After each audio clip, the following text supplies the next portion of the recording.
Want to find out where I am today? Stay tuned to find out with me and my little helper. Hey everybody, Tim Veigle here from Watson Realty, coming to you live and proud from Lake Concord. Lake Concord is the park behind City Hall at Casselberry. Yep. So if you live in the city of Casselberry or you're not far off, I highly recommend coming to check out Lake Concord Park. At Lake Concord,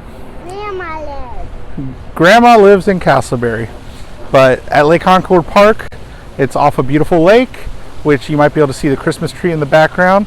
And there's a water fountain back there, and the rock climbing water fountain, behind that also. A splash pad for the kiddies, as well as a playground with a rock climbing wall for the kiddies. But you know what? More importantly, the city puts on a lot of free events here.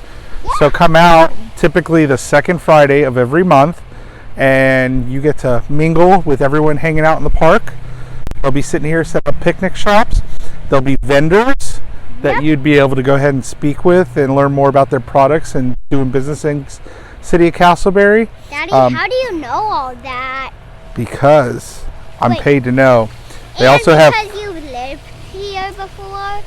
I've done a lot in Casselberry, and you got food truck events. Yep. So the food trucks will be here, so you can purchase food as well. You get to meet city officials that'll come out to the events, as well as the Casselberry Chamber of Commerce, which will have a table set up at the events too. So I highly recommend checking it out. And the Casselberry Chamber of Commerce also puts on a food and wine festival that you pay for your ticket. You get all your food and wine free in typically November, usually the first or second Monday of November, depending on election cycles and certain events. So, but Lake Concord Park, lots of events, lots of great family environment. Highly recommend checking it out. So you won't be disappointed, I can promise you that.